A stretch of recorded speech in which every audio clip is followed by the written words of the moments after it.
দেখো এটা সেই রঙ্গন ফুলটা, দেখো সবটাই ফুটে গেছে, কি সুন্দর ফুটেছে বলো তো। আর এখনও মানে কিছু কিছু বাকি আছে, এইগুলো সব ফুটলে কি ভালো লাগবে দেখতে বলো। আর এই দেখো ওই যে সেই চাপা ফুলটা না একটু ঝরে ঝরে গেছে, তো এর সৌন্দর্য কিন্তু একটু কমে গেছে। আর এই দেখো লাল জবাটা টকটক করছে লাল একদম, তার সঙ্গে চন্দন জবাও ফুটেছে, অনেক জবা ফুটেছে। আমার গাছগুলোকে আবার একটু ঠিকঠাক মতন করতে হবে, ঠিকঠাক বলতে ওই যে এদিক ওদিক হয়ে আছে কয়েকটা গাছ একটুখানি মানে কি বলতো বাদ দেবো বলতে এখানে তো সেই জায়গা থেকে গাছ বেশি হয়ে গেছে, ঝর্ণাকে বলা হয়েছে যদি নেয় নিয়ে যাবে।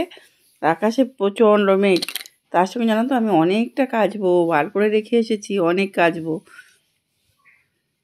ঠিক আছে, আজকে ওই কাচলেও কী বলো তো এখন আর চিন্তা হয় না, চিন্তা হয় না কেন, যেহেতু শেডটা লাগানো আছে ওই জন্যে আর চিন্তা হয় না। তারপরে দেখো স্নান করে কিন্তু একেবারে এক থালা ফুল আমি সাজিয়ে নিয়েছি। কি দারুণ, বলছিলাম না পিঙ্ক কালার ফুটে একটু কম ফুটছে, হ্যাঁ একটু কম ফুটছে, আজকে আর অপরাজিতাও ফুটেনি। চলো এই পুজোটাও করে নিয়েছি। একেবারে আমার সোনুটাকে দেখো ওই যে সেই হলুদ জামাটা পরিয়েছি আর কি, চিকনকারি কাজ করা, ভালোই লাগছে, খুব সুন্দর লাগছে। আজকে না হঠাৎ করে ক্যামেরাটা এরকম লাগছে কারণ বুঝলাম না তো ছবিটা। যাই হোক, গুড মর্নিং সবাইকে, কেমন আছে সবাই? আশা করছি ভালো আছে, আমরাও ভালো আছি। চলো ব্লগটা শুরু করে দিয়েছি, এখন থেকে যেটাই যা করবো না কেন তোমাদেরকে নিয়ে করবারই চেষ্টা করব। এই যে পুজো হয়ে গেল, তারপরে চলো নিচে, এই দেখো একেবারেই সকালে জলখাবারটা নিয়ে বসে গেছি। এই যে হয়েছিল কি রুটি, তার সঙ্গে পাঁচমিশালি সবজি, আলু ভাজাটা একটু বানিয়েছিল নিয়ে নিলাম। এই দেখো এটা কিন্তু ফুলটুসি ঠাকুমা খুব হাসছে, ফুলটুসি যেমন হাসে ঠাকুমাও তেমনি হাসে, আমি তো বলি হাসি খুশি। আর এই দেখো আজকে কিন্তু একেবারে একটা মানে রঙিন রঙিন বেড কভার পেতেছি, ননদের বাড়ি পাচ্ছিলাম না, খুব ভালো লাগছিল। এটা আমার অনেক দিনের পুরনো বেড কভার, পুরনো বলতে 18 সালের, দুই একবার হয়তো বা পেতেছি, খুব বেশি বার পাতা হয়নি। এটা আমার ছোট ননদ আমাদেরকে দিয়েছিল, আমাদের যাকে চারটে মানে চারজনকে আর কি দিয়েছিল, একই রকম কালার, একটু একটু অন্য আছে অবশ্য। আর এই মানে কোয়ালিটিটা খুব সুন্দর, খুবই সুন্দর, খুব পছন্দের। আমি তো খুব একটা বেশি ব্যবহারই হয়নি, মানে কয়েকটা বার হয়তো এই 6-7 বছরে বোধ হয় আমি 2 থেকে 3 বার হয়তো এটা নিয়ে পাতলাম আর কি।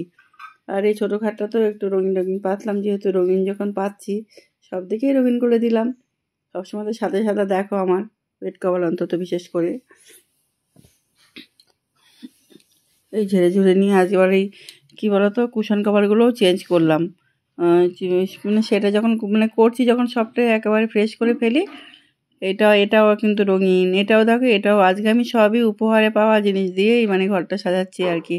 এটাও আমাকে সময় একবার দিয়েছিল, কর্তাবাবুর জন্মদিনে কর্তাবাবুকে তো উপহার দিয়েছিল। আর এটা ও জানে যে আমি কী পছন্দ করি, আমার নিজের জিনিসের থেকে মানে আমি নিজে যা ব্যবহার করব তার থেকে আমি এইসব ঘর সাজানোর জিনিস দিলেই বেশি পছন্দ করি আর কি। এই কুশন কভারটাও আমাকে অনলাইন থেকে বুক করে দিয়েছিল, খুব ভালো হয়েছে দেখতে, জানো তো, খুবই সুন্দর, খুব ভালো হয়েছে। মাঝখানে আমিও আর একটা অনলাইন থেকে বুক করে নিয়েছি, সেটাও খুব কালারফুল। প্রথম দিন বলেছিলাম ভালো লাগছে না, কিন্তু না গো, খুব ভালো হয়েছে।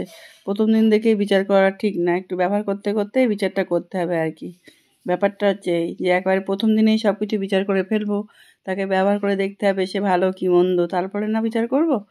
একদিনেই বিচার করা যায় না আর কি। যাই হোক, আমি এখন বিচার সভা নিয়ে বসেছি, সুন্দর লাগছে দেখো। কী জানি আজকে না ক্যামেরাটা কী বিট্রে করছে আমার সঙ্গে, ঠিক মতো কালারগুলো আসছে না কেন বলো তো, ঠিকঠাক কালার একদমই আসছে না। যাই হোক, এই যে একেবারেই মোটামুটি গুছিয়ে ফেলেছি ঘরটাগুলো, ড্রেসিং টেবিলের ওপরটা একটু টুকটাক এদিক ওদিক হয়ে আছে, গুছিয়ে নেবো। আর এদিকে এই উত্তম যে থাকে যে ঘরটাতে, ও ঘরটাও একটুখানি চেঞ্জ করে নিলাম। এটার আবার তার মধ্যে এই বেড কভারের সঙ্গে বালিশ কভার নেই, ওই অন্য একটা পেতে মানে দিয়েছি আর কি। তারপরে দেখো একেবারে চলো সেই ছাদের উপরে, দেখো প্রচুর জামা কাপড় মিলেও ফেলেছি। এইগুলো দেখো কাঁচা, মানে কাঁচা বলতে ওই হাতে কেচেছি যে এই জামাগুলো সব, ওগুলোকে আর মেশিনে দেইনি। আর বেড কভার, তারপরে আরও টুকিটাকি জিনিসগুলো আমি মেশিনে দিয়েছিলাম, আবারও দিয়ে এসেছি জানো তো। নাইটি টুকিটাকি জিনিসপত্র সব আমি মানে আবারও দিয়ে এসেছি। এখন দেখছি আকাশটি একটু পরিষ্কার, রৌদ্র আছে, ঠিক আছে, অসুবিধা নেই। যদি সেরকম অসুবিধা করে আমি শেডের তলায় দিয়ে দিলেই হবে। রোদ পেয়েছি বলে বাইরে দিয়েছি এগুলো, বাইরে যেটুকু জায়গা আছে না সেটুকুতে।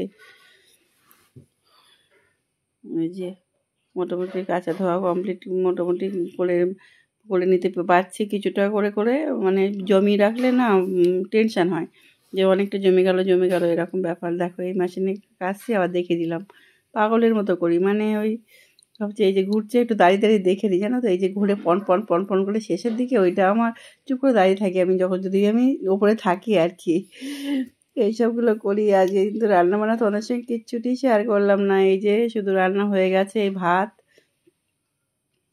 তো থাকবেই। আমাদের জলের জন্য যেন কালারটা এরকম হয় জানো তো। আর এই যে ঘাটকুল এটা ও সব অবশ্য ঝর্ণা নিয়ে চলে গেছে, আর এটা তো আমি আর কতটুকু খাবো। আর এই যে হচ্ছে আজকে জানো তো মৌরালা মাছ রান্না হয়েছে, বড় বড় ছিল মৌরালা মাছগুলো, আলু দিয়ে পেঁয়াজ দিয়ে একটু গামাখা ঝোল। এই যে কালকে দিয়েছিল অপর্ণা ভাসুরজি, সেই মাছ পমপ্লেট একটু ঝর্ণাকে দিয়েছি আর একটু আছে। এটা তো উত্তমের তরকারি, ওর তো আর কিছুই লাগবে না, এটা হলেই হয়ে যাবে আর কি। আর তার সঙ্গে হচ্ছে চিকেনটাকেও একটু গরম করে রেখেছি, ঝর্ণাকেও দিয়ে দিয়েছি, আর এই যে রেখেছি এই যে। আর এদিকে হচ্ছে কি বলতো, আর খাওয়া দাওয়াটাগুলো আর তোমাদের সঙ্গে শেয়ার করতে পারিনি, সে আর কি বলবো, ওই তারপরে আর কোনো ভিডিও হয়নি। আর এদিকে দেখো এই সিঙ্কটা খুব খারাপ অবস্থা হয়ে গেছে, একটু হাত দিতে হবে। রান্নাঘরে আসলে রান্নাঘরে অনেক কাজ করব প্ল্যান আছে, দেখি কখন কখন করি জানি না, আজকে তো আর হবেই না। আর তারপর দেখো একেবারেই সন্ধ্যাবেলায় সন্ধ্যা দিয়ে তারপরে গীতা দেখে একেবারে চলে এসেছি চা করতে। আমার জানো তো ওই একটা যে সসপ্যানটায় চা করতাম ওইটা তলা থেকে ছাড়িয়ে গেছে। ঝর্ণা আমি বাড়িতে এলে ঝর্ণা বললো, আর না তুমি আগে বললে না, কারণ আমি ওখানে মলে ঘুরে ঘুরে বেড়ালাম, কত কিছু কেনা যেত, এখানেও সবই পাওয়া যাবে, কেনা যাবে। তবু ওখানে কী বলো তো, ওই যে ডিসপ্লে করা থাকে সব কিছু কিনে বেশ সুন্দরভাবে কিনতেও ভালো লাগে। জিনিসটা নষ্ট হয়ে গেছে, ওটা আবার একটা কিনতে হবে, দেখি। এখন এসে তো সেভাবে বাজারে যাওয়া হয়নি, এসেই তো বেড়াতে চলে গেলাম ননদের বাড়িতে, কিনতে হবে। এত বড় একটা পাত্রে চা অত আর না করলেই হয়। ওদেরকে দেখো ভয়েস যখন দিচ্ছি ওদেরকে সব ঠকর বকর করেই যাচ্ছে। আর এইবার হচ্ছে আজকে আর হচ্ছে কি বলে, মেয়ের ঘরটাও গোছানো হলো না, মেয়ের ঘরটাকে কালকে ধরবো। মেয়ের ঘরটা মানে বেড কভার কিছু চেঞ্জ করা হয়নি, করবো আর কি। কতকে বললাম একটু মুড়ি মাখবো, মুড়ি খাবে, ও বলছে না আমি আর মুড়ি টুড়ি খাবো না, শুধুমাত্র চা বিস্কুট দাও। এই সন্ধ্যাবেলায় যদি একটু ভারী কিছু খায় না তারপরে আর কিছু মানে খাওয়া যায় না আর কি। মানে রাতের ভাতটা একটু খেতে পারি না। মেয়ের ওখানে গিয়ে বেশ রুটি খাওয়া হতো বাড়িতে এসে, আর রাতে রুটি খাওয়া হয় না, চাইলে খাওয়া যায় যদি ঝর্ণাকে বলি যদি দুটো রুটি এক্সট্রা করে রাখো, রাতে গরম করে নেবো, করেই দেয়। কিন্তু আমি বলি ঠিক আছে কত ভাত আমিও খেয়ে নিই আর কি, ভাত তো ভালোই বাসি। যাই হোক চলো বন্ধুরা, ভিডিওটা কিন্তু এই পর্যন্তই রাখবো, আবার নতুন ব্লগের সঙ্গে আসবো। এটুকুই হয়েছে আর কি, এরপর আর সেইভাবে কোনো ভিডিও করা আর হয়নি।